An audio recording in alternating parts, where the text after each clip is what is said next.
أصحابه سيدين الطاهرين. بسم الله الرحمن الرحيم.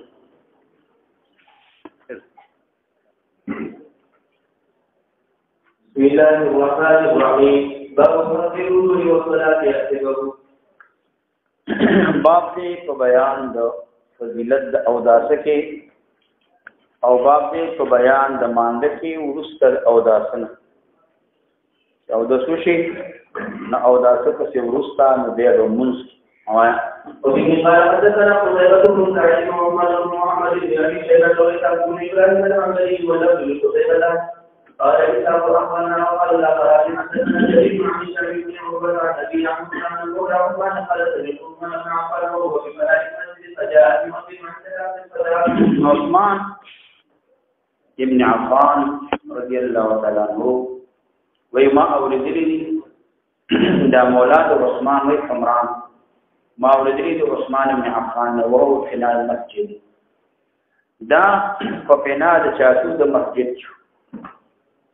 فنا د جمعه مخامخ د جمعه ته ویل کیږي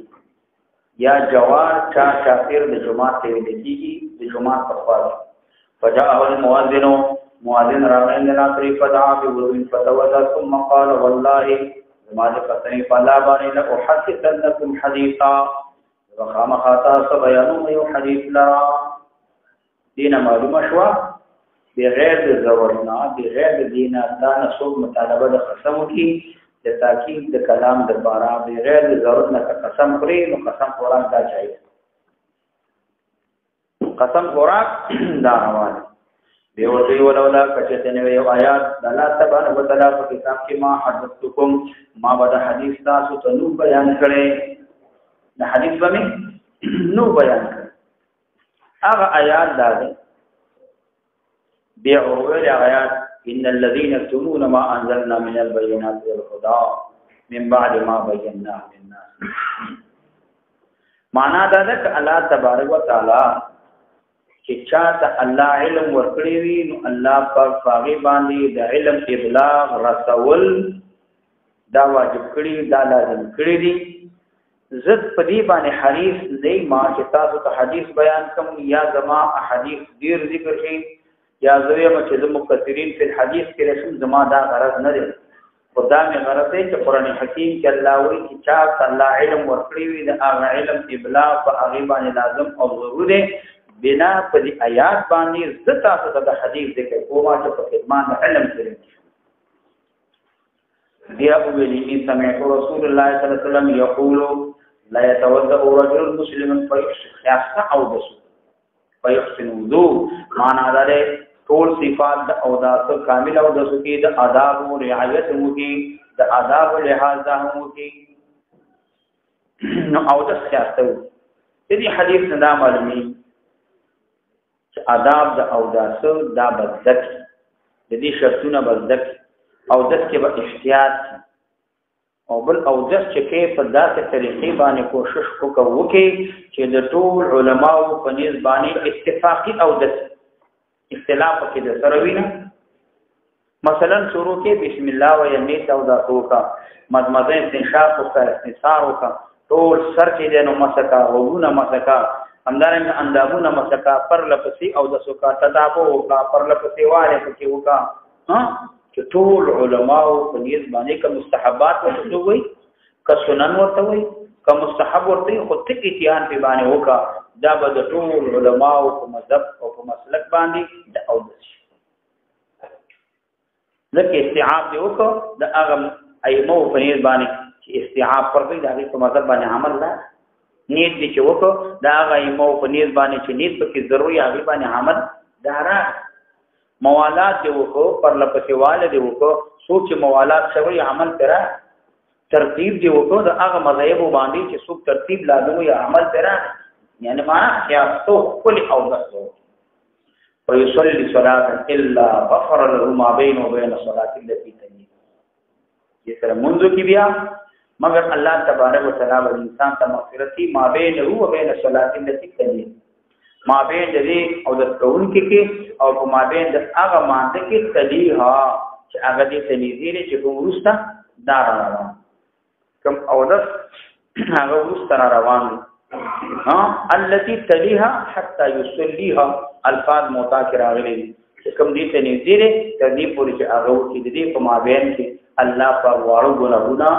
او داسې باندې ټول ورته معاف وایا ومن قال حدثنا وهو الذي قال حدثنا ابو عنها وقال حدثنا سهيل بن ابي وهو الذي قال حدثنا وكيع وقال حدثنا ابن ابي عمر قال حدثنا سفيان جميعا عن هشام بهذا الاسناد وفي هذه الحديث كما تقيم في الملوك ويسلم مكتوبا ومن قال حدثنا سهيل بن ابي قال حدثنا يعقوب بن ابراهيم قال حدثنا ابي عن صالح قال ابن هشام قال حدثنا ابي عن صالح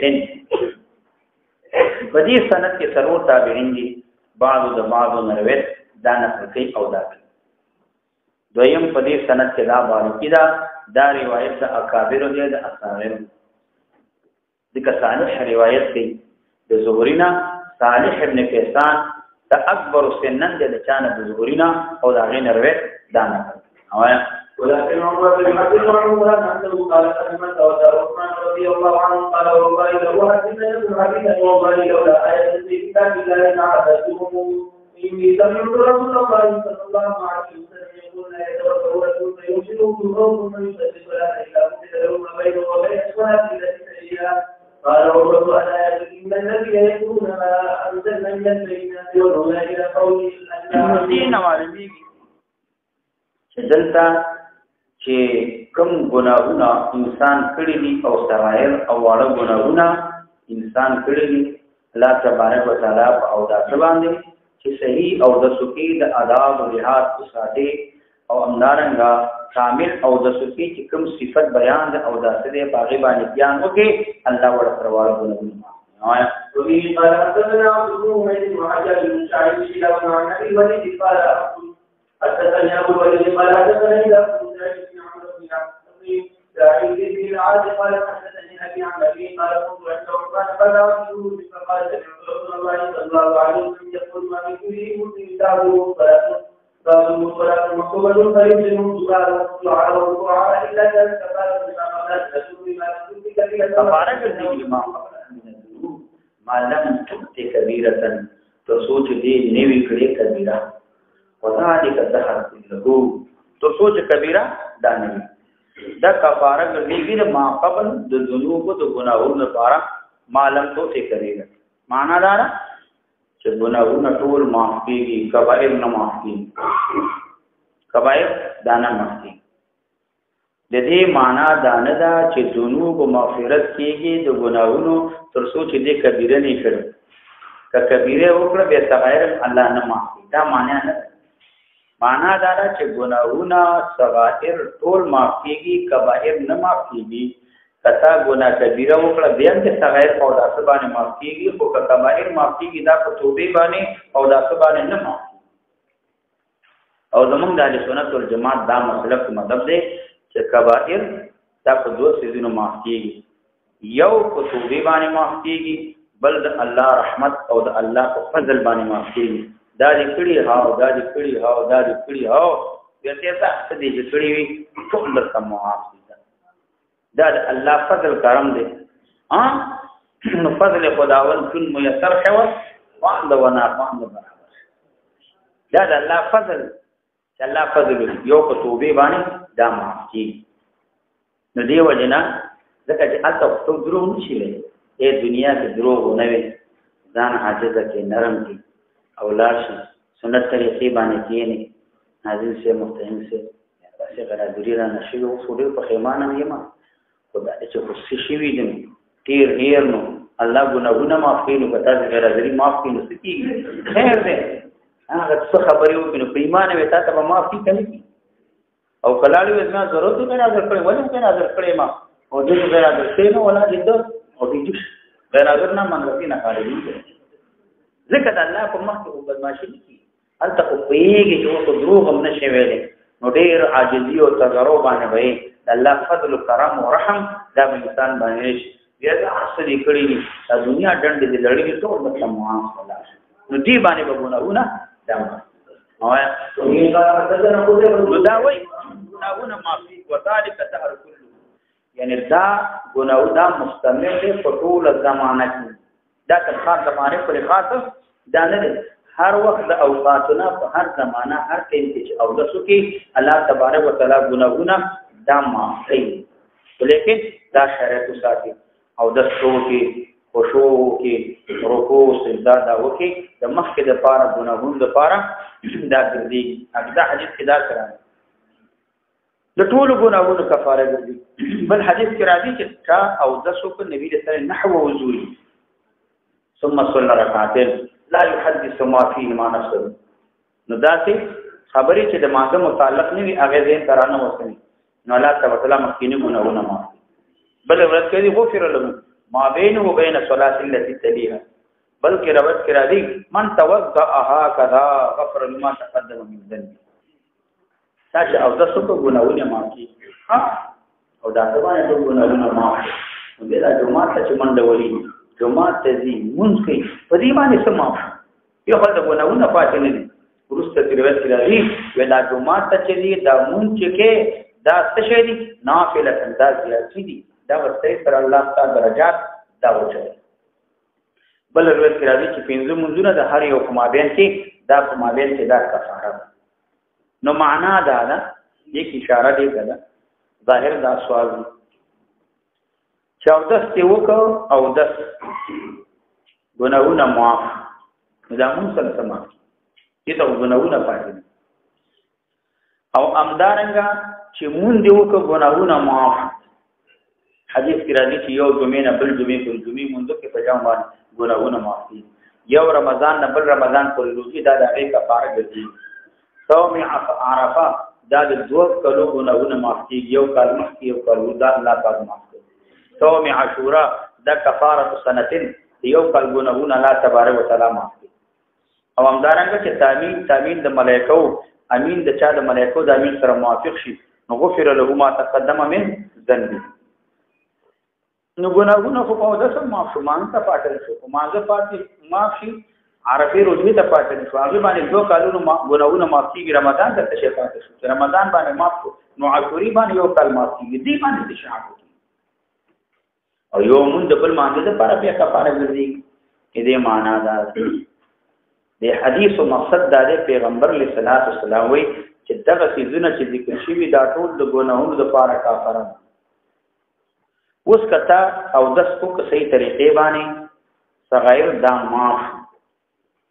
ډیر کړه کم صغیر د نفات شو په مانځه معاف کیږي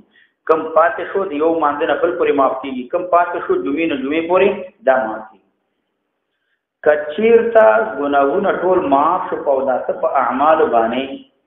دلته اوس د عمل چکه دلته صغیره ګناه نشته او یا مثال کبیره ګناه نشته نو دې سره سم معاف کیږي نو الله تبارک وتعالى تا د عمل د وجنا تا د نیکی لیکي او الله پاک تا درجه دا وجه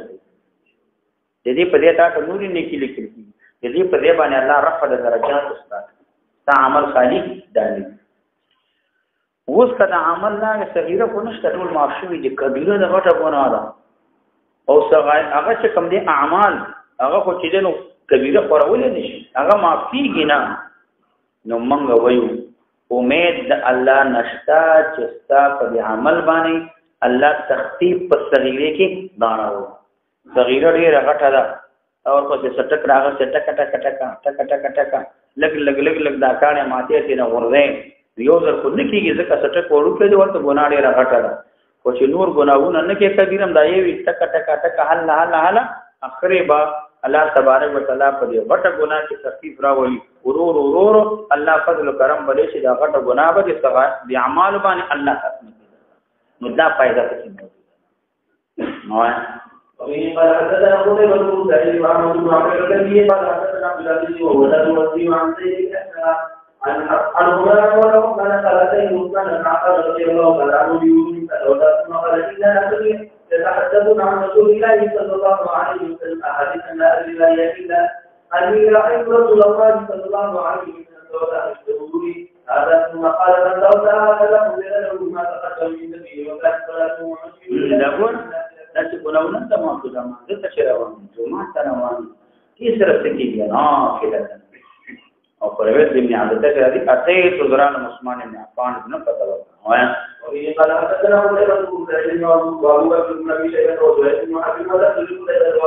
قالوا حدثنا وكيع عن سفيان عن ابي نضر عن ابي دا ابي نضر طالب ابن اميه مدني دا قريشي ده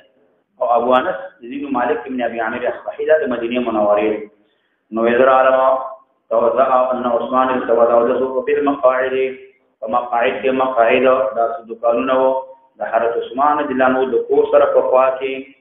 او سووی دا سپوړی وی داغي سره کور سره په خوا کې او سووی نه دا قریب مسجد نبوي ته یو دیو دا د حوایجو د خلقو د پاره نو هغه د پاره د ناس دې جوړ کړو د قضې کې او د سن کې د حضرت عثمان دلانو بعد تک نه دیدلا وقال عثمان دلانو الا اوريكم ايتا تون خيم وضوء رسول الله صلی الله علیه وسلم د نبی صلی الله علیه وسلم او د ثم توضأ بي او د کو ثلاثا مزاد قتيبة في روايته قال سفيان قال ابن نضر عن انس قال ويلي انس وعنده رجال من اصحاب رسول الله صلى الله عليه وسلم حضرت عثمان دلانو سرا نو د نبی صلی الله علیه وسلم معنا دار عثمان دلانو دې سره خلو اغیم د مخالفت ونکو اغیم د مخالفت هغه داونه کو اغیم د حضرت عثمان دلانو سره چې نو موافقت داو په دې خبره کې او وبه قال حدثنا ابو بكر محمد بن علاء بن ابراهيم الذي عن الوكيع قال ابو بكر حدثنا وكيع عن عن جابر بن شداد النبي قال سمعت عمر بن عبان قال هذا عثمان تقول كما هذا على اليوم في له ويفيد عليه مثبتا فما علينا ولا عثمان يرد الا ويفيد عليه ذي ولا فزان باندې مثبتا لګي مونږ معنا دار ذات رب عثمان دلنو باندې تیرې دنا مگر هغه به غسل کولا معنا حضرت عثمان دلنو با ملازمت اتصال کولا دا محافظت کولا په تفسیر چابانه تمر باندې چې پاکواله ډیر حاصل شي ځکه اجر او ثواب را تدیر ملاو شي وقال ربنا حدثنا ابن الله صلى الله عليه وسلم في صلاه هذه قال وراها العصر بينما چې دا موږ ما دیګرو نو فقال رسول الله صلی الله علیه وسلم ما ادري احدثكم بشيء او اسكتوا ما ته پته نشته چې تاسو ته یو شی بیان کوم او کله چپ شما نو بیان کوم که عثمان بن فقلنا من يا رسول الله سلام ان كان خيرا فحدثنا كخير من بيان وان كان غير ذلك كخير من الله ورسوله اعلم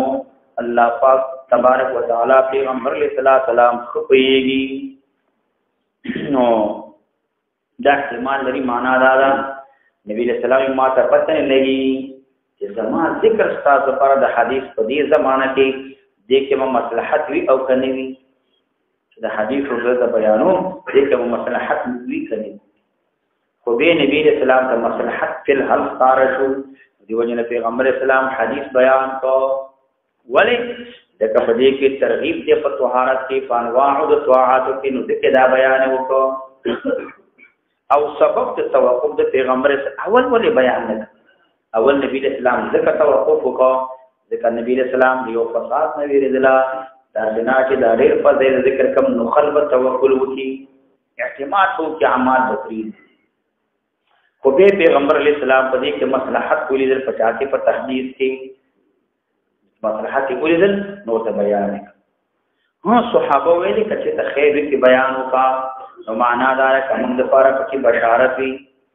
دا سبب د نشاط وي د ترغیب په اعمالو کې یا په کې ویر وي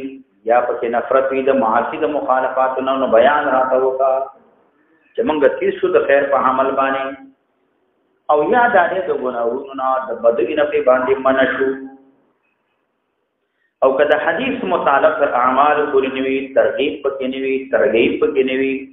نه د ګناہوں نه پکې بچ کیږو او نه په نیکو باندې زموږ ترغیب را دي نو الله او رسول اعلم نو پیغمبر علیہ الصلوۃ والسلام به دې بیان کو بنا دې کې ترغیب سره هغه بیان داو وایا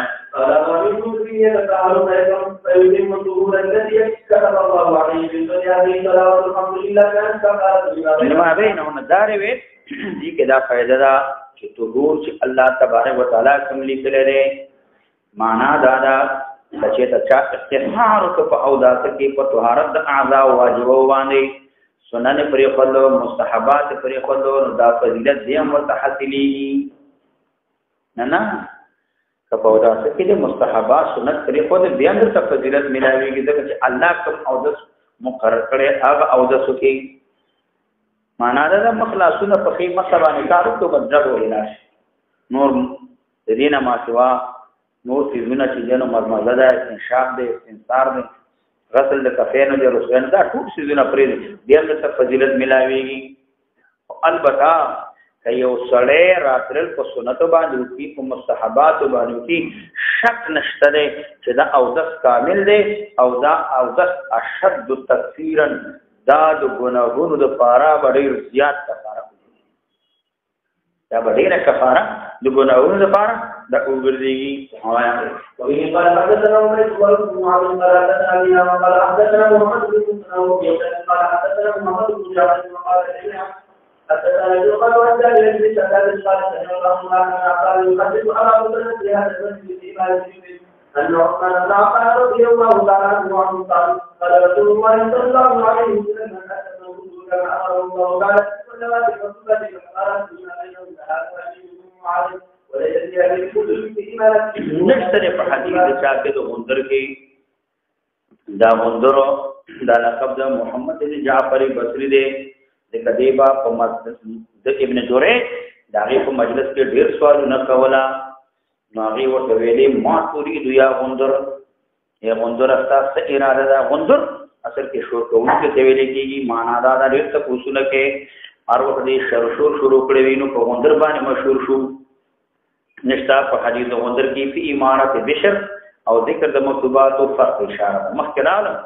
په حاضر په امارت بشر دا پکيو د مکتوبات ذکر وایا ومن قال حدثنا ابو مجاهد قال حدثنا محمد قال حدثنا محمد بن كيس عن ابي عن عثمان قال توكلوا قال وقال رضي الله تعالى عنه وضوءا حسنا ثم قال رايت رسول الله صلى الله عليه وسلم توضا بعد الوضوء ثم قال توضا هكذا ثم قال الى المسجد لا يمد الا الصلاه مگر مانځه نغفر له ما خلا ما مضى من ذنبه دې کی اشاره دې تدا چې دې ته حرکت ورکړې دې تړي تا او تکړه دې سرد مانځ د بارانو ثواب کیږي ثواب دا ملاويږي دې حدیث کی اشاره دا چې په عملونو کې اخلاص پیدا کوي په طاعات کې اخلاص پیدا کوي هر عمل چې کې نو خالص د الله رضا د پاره کوا چې تا ته اجر ثواب ملاوي ثواب ملاوي چې نیت خالص نوي کرے چې هغه عمل وکړي او ثواب ته ملاوي کنه ته ملاوي کم به ملاوي چې سحر روان شي نو دې د پاره راځم خلاشم احادیث ذکر د پیغمبر اسلام احادیث وورو چې یو دې کې د حدیث خلق ته ورسو او پروګرامونو کې همدارنګه په مجالسو کې په خطبو کې په بیانونو کې د نبی اسلام د حدیث خلق ته بیان کړ او دې د پاره راځم چې الله تبارک وتعالى ما ته علم نصیب کی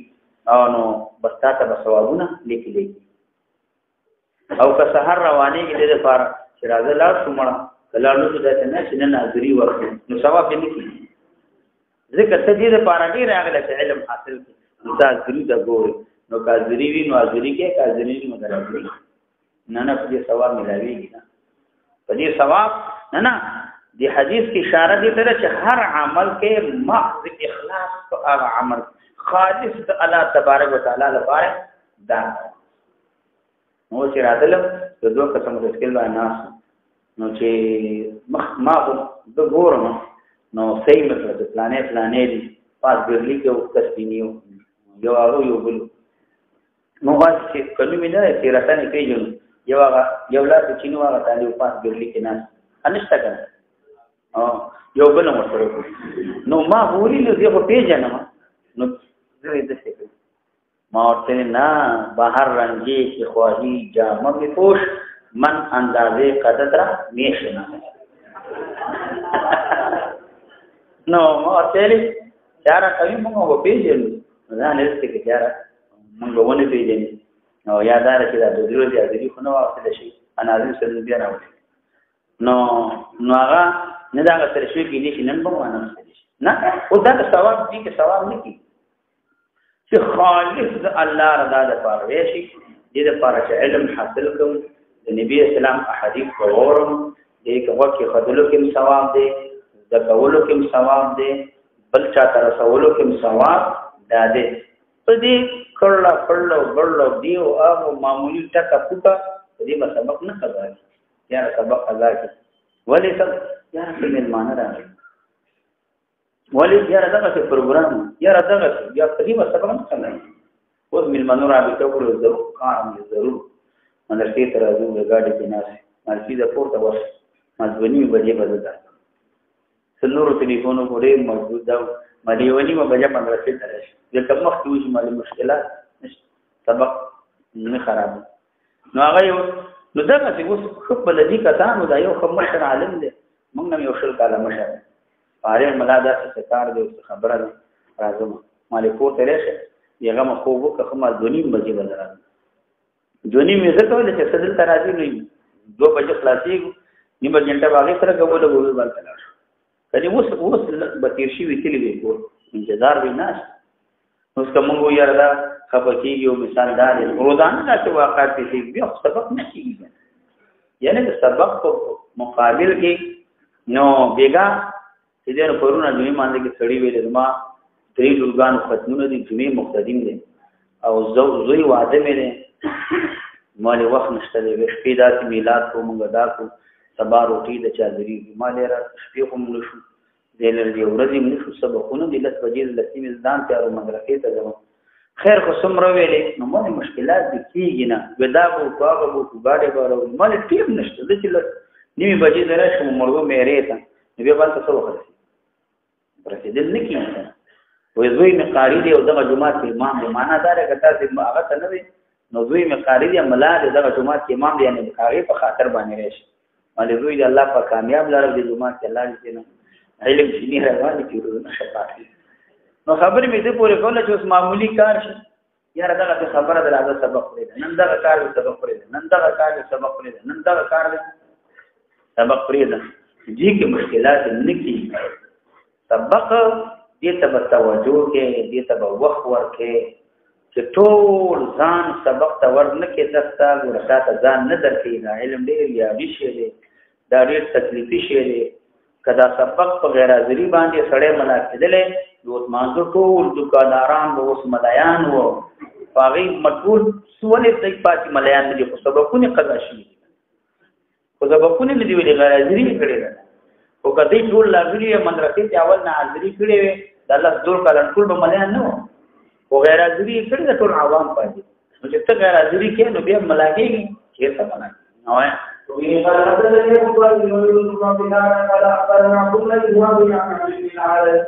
عن عبد بن حاتم أن علي بن عبد الله يزكي حسن محسنات عبد الجبير وعبد الله بن أبي سلمة حدثه أن معاذ بن عبد الرحمن يحدث عن عبد الله مولى عثمان بن عفان رضي الله تعالى عنه قال الله قال ما رسول الله صلى الله عليه وسلم يقول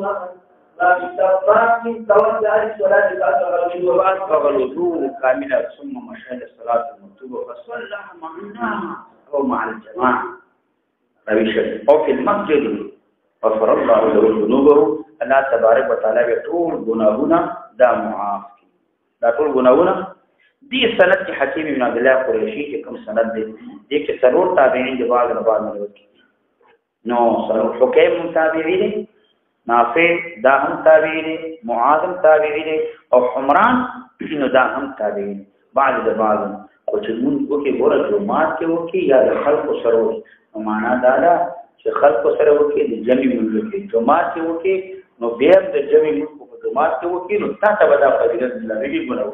نو وایم تو یې قال حضرت يحيى بن يوسف بن سعيد وعن كل من قال قال ابو ايوب حدثني سعيد بن جابر قال اخبرني عبد الله بن عبد الرحمن بن يعقوب عن ابي هريره رضي الله عنه ان رسول الله صلى الله عليه وسلم قال ولا تقبل المؤمنين والكفارات مما بينهن ما لا تشرك نوګور معنا دا چې کبایر ګناه باندې تاسو کې تا نه کړی کړی یعنی کبایر دا معنا چې کبیره د په صغیر نه معافي نه کبیره د په صغیر معافي مطلب دا دی چې دا کبیره په توبه معافي په اعمال باندې معافي نه کله الله فضل کرم خوشي الله رحم خوشي معاف شي او یاد لري کله عمل د کبیره سره مصادف شو صغیره نه الله بهم تخفیف وکړي نو وهي قال حدثني ابن عبد الله قال من عبد الله قال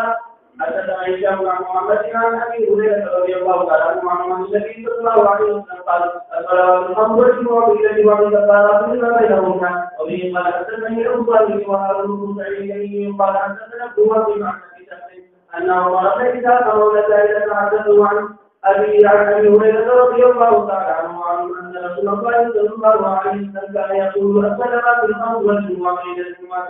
ورمضان الى رمضان ورمضان إلى رمضان المغفرات ما بينهن إلى السنة. إذا اجتنب الكبائر كده الإسلام ذاتي فاعل ذي كبائر.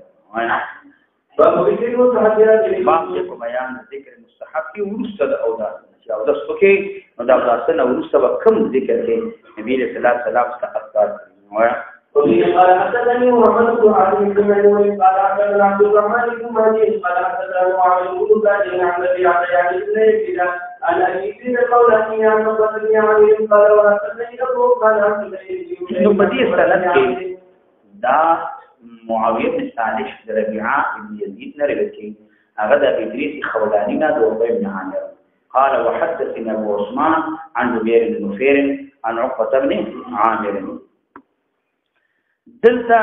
چې وحدثني ما ته حدیث بیان کړی ابو عثمان دا څوک وي چې ما ته حدیث ابو عثمان بیان کړی نو څوک وي دا معاویه بن صالح او څوک وي دا ربيعه بن يزيد او ابو علي غساني رحمه الله هغه دا وایي چې د دې قائل معاویه بن صالح ابو عبد الله خدا رحمه الله هغه دا وایي چې دا ربيعه بن يزيد دی په دې کې اختلاف راغلی اصل کې دا حدیث روایت معاویه ابن سعید دا چې معاویه بن صالح کې دی قائل او دا حدیث روایت معاویه بن صالح کړي په دوه طریقو باندې یو د ربيعه ابن يزيد نه د ابي ادريس نه خولاني نه د عقبه او دویم د ابي عثمان نه د جبير بن نفير نه او د عقبه نه اوس په دې باندې دلیل چې دا معاویه بن صالح وی حد وحدثني دا نه ما ته حدیث ابو عثمان ذکر کړی دی معاویه بن صالح نه دا وی وجه دا چې امام ابو داود یو روایت نقل کړی په هغه روایت کې تصریح راغلی کړي باندې چې د دې قائل معاویه بن صالح امام ابو داود حدثنا احمد بن سعيد ابي روایت کې د ابن وهب نه هغه روایت کې د معاویه بن صالح نه عن ابي عثمان نه تصریح په دې باندې راغلی چې معاویه بن صالح به روایت د ابو عثمان نه او بیا وی زه ګمان کوم چې ابو عثمان نه مراد او اظن زه ګمان کوم چې د ابو عثمان نه مراد سعید بن حنیف هغه به روایت کې د جبیر بن نفیر نه هغه به روایت کې د چانو عقبه هغه نه روایت ده نو د تصریح په دې باندې راغلی چې دلته د دې د روایت دوه طریقو باندې معاویه بن صالح نه کړی یو د ربيعه بن يزيد نه او بل د چانه د ابي عثمان نه دوه طریقو باندې نو قال كان ذلك يعني في مجال علينا ومن باني نو معلومه شو ده چې د ابو عثمان وحدثني ابو عثمان د عتب دی پر العباني حدثنا معاويه عن ربيعه عن ادريس عن جبير وحدثنا معاويه عن ابي عثمان عن جبير معلومي غریبانی نو دا عتب دی پر باندې نو بیا دا وی یو کوم باندې رعایت الابل چراغا تولل د چا د بوخان من باندې چراغا تولل د بوخانو نو چکلا بوخان سره ول نوبت په نوبت باندې فجاء نوبتي ما نوبت راغه فر روحتها بغشي ما بوخان را وصل په وخت بیګا کې معنا دادا چې من با د بوخان سره ولا د دې ته وی تو سړی یو د بل دوه دی بل درې دی بل پنځه دی نو هر سړی په ځان ته ځان دغه کوي شو ټول یو ځای چې یو ځای کې نو ټول نه 50 جوړ شي په نوبت باندې وري او تعالی کستا دوه خان ته ودورې د مال سخان دې بل سره د مداغي یو ورځ باندې بل څلور خان څلور دې بداور توري شراغات دا وري په زمان نوبت دې خان دوه نو هر سړی په نوبت باندې ودا وړل فروحتها نو دامي واپس کړ چاته هغه مراحتا چې دې نو زیاده پنغالتا په اخري ورځ کې فارغ شما د دې د امرنا وخان یوړو ورکه می وسرولو چې نه اخلاص شما بیا د پیغمبر علیه الصلاۃ والسلام مجلس ته دا رمضان دا ورس چې نبی رسول الله مجلس قرار فضلت رسول الله صلی الله علیه وسلم نبی رسول الله دې قائما ولا يحدث الناس خلق حدیث بیان ولا فضلت من قوله ما من ذکر دا قول پیغمبر اسلام ما من مسلمین يتوضا جدي دینا نبی رسول الله خبره ما من ذکر نبی رسول الله مخکې بیان کړو شروع کړو خو دې دینا ما پیغمبر اسلام خبره دا من ذکر نبی رسول الله ما من مسلم وایا ما بيدري يتوضا فيعمل الوضوء ثم يقوم في سجدة ركعتين مقبلا عليهما بقلبه ووجهه معنى ذلك انواع الخشوع دا خضوع په اعضاء سره تعلق لري خشوع سره تعلق لري د دې دوه په مابین کې جمع کی خصوص زړه هم متوجي وي مقبل متوجي وي د دې جوارح اندامونه هم متوجي وي انا پتا طریقې باندې دا سره منځو دا وایا فقلت ما أجل هذه بين وجب لودنا قال داوي نو داوي نعم فقلت ما أجود خاصه ما أجود سکرله دا کلمه دا فائدہ دا بشارت یا دا عبادت سناشنا عبادت او جوازت دی وجه نه چې آسان هم دی هر سړی په قادری کې هم مشقت کې نشته او ثوابونه هم کوي دغه د موږ او دومره ثواب فإذا قال من يقول من قضاء أجر فنزلت إلى عمر نو هغه ویل د دین چې نبی رسول الله مخ هغه د دین په ذکر او ثواب دی وایا قال إني قد رأيت جزء كما قلت لرجيت آنفا چترا لبوسو في القريب زمانہ کی تران قال ما منكم من أحد يتوضأ فيبلغ أو فيسبغ الوضوء أو تستعمل ثم يقوم بأول أشهد أن لا إله إلا الله وحده وأن محمدا عبده إلا فتح له أبواب الثمانية أبواب الجنة الثمانية يدخل من أيها شاء كامل أو دسوكي نمانا دادا پورا أو دسوكي هغه او داس د آداب د سنن او فرایض او رعایت وساتي او بیا غي نو صدا اشهد وي الله بوت جنت اته دروازې کولاو د دې حدیث نه معلومه شوه او د څون کې اشهد ان لا اله الا الله دا وای دا متفقون علیه دا ثواب ملاویږي کامل او دسو او بل حدیث کې راځي چې کوم امام ترمذی روایت کړی دی او چې کله کړي او دسو کې ودا کلمت اللهم اجعلني من التوابین واجعلني من المتطهرین دا وایي بیا بل روایت امام صحیح نقل کړي په کتاب د عمل یوم وليله مرفوعا حدیث سړي او دسو کې ماغنبا سبحانك اللهم وبحمدك أشهد أن لا إله إلا الله ده الفاظ وانت وحدك لا شريك لك استغفرك واتوب إليك ده الفاظ وان ده سوال من نخا خبر دار بس اوكي مدير روایت مطابق اشهد دام قوي اشهد ان لا اله الا الله امام ترمذی چې کوم روایت نقل اللهم اجعلني من الصوابين واجعلني من الضامن امام نسائی چې کوم اغم قوي ودې د پاره چې تاسو به کامل ثواب د مليو شي ټول حدیث باندې و عمل نوایا وإذا حدثنا محمد بن ربيع قال حدثنا زيد بن مقابل قال حدثنا معاذ بن قال عن النبي عليه الصلاه والسلام القولاني ويوقع عن زيد بن مالك الحسني قال النبي عليه الصلاه ان رسول الله صلى الله عليه وسلم قال رسول الله قال من تعالى قال اشهد ان لا اله الا الله وحده لا شريك له واشهد ان محمدا عبده ورسوله بس اللهم صل على محمد وعلى اله وصحبه